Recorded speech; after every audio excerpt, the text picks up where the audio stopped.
Angel Reese just became the fastest player in WNBA history to reach 20 double-doubles in a season. As a rookie, no less. Impressive, right? Well, no. At least not as much as it may seem on the surface. Double-doubles, for those who don't know, is when a player reaches a double-digit number in multiple categories. Mostly points and rebounds for bigs, the way Reese does it, or points and assists for guards. It's often associated with great impact and players contributing strongly to winning. When you look at the all-time leaders in NBA history, you see guys like Tim Duncan, Hakeem Olajuwon, Kevin Garnett, Shaq, John Stockton, and others. Hall of Famers, and players that are almost unanimously seen as winners.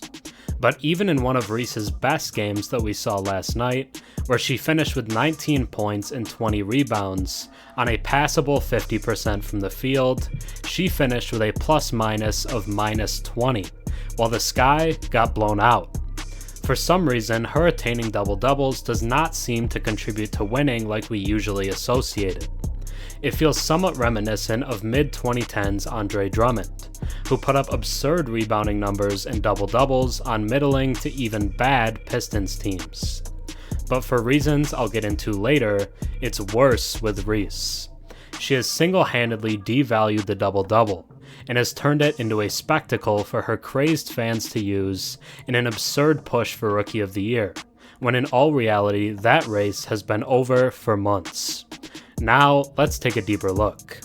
Before we get into how Reese has changed what a double-double means, if you enjoy my content and watch a few videos of mine, think about subscribing.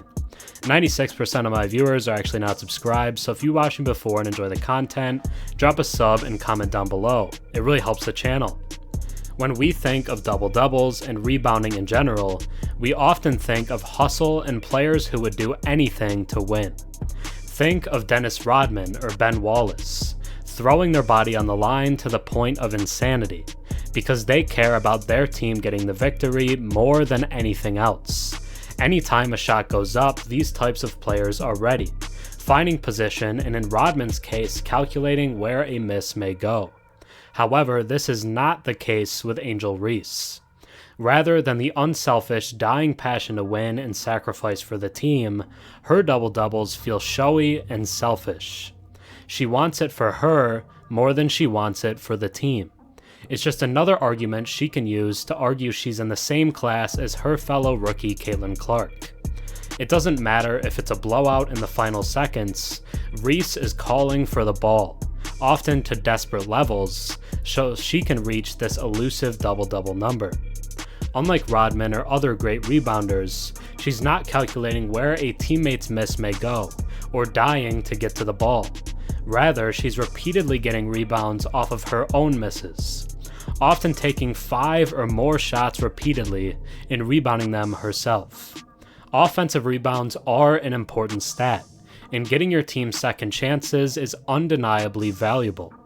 However, when you continue to take low percentage shots rather than kick the ball out for a better look, they lose a lot of their importance, and these second chances are not nearly as impactful to winning as offensive rebounds typically are.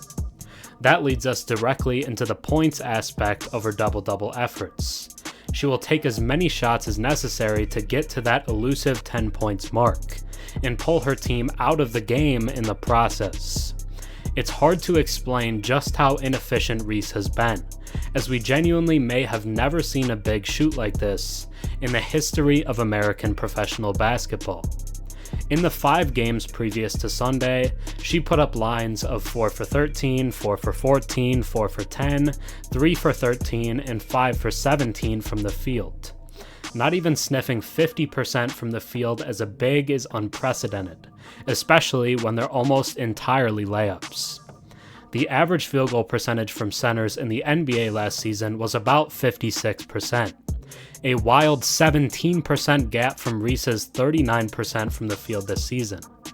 Even on the WNBA side, this is absurd, as the average 2-point field goal percentage this season is nearly 49%. As I told you I'd come back to, Andre Drummond put up double-doubles that often didn't contribute heavily to winning, but he never shot under 50% from the field with Detroit, not a single season.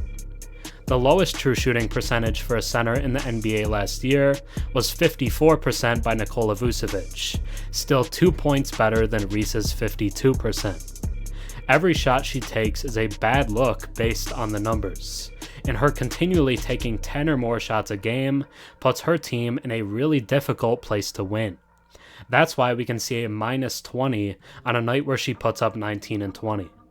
It looks dominant on the surface, but it's actually just detrimental. So no, these double-doubles are not the impressive feat they appear on the surface level. And more often than not, her desperately chasing them puts her team in a more difficult place than they would be otherwise. So while double-doubles often contribute to winning and success, they don't with Reese, and in their current form, never will.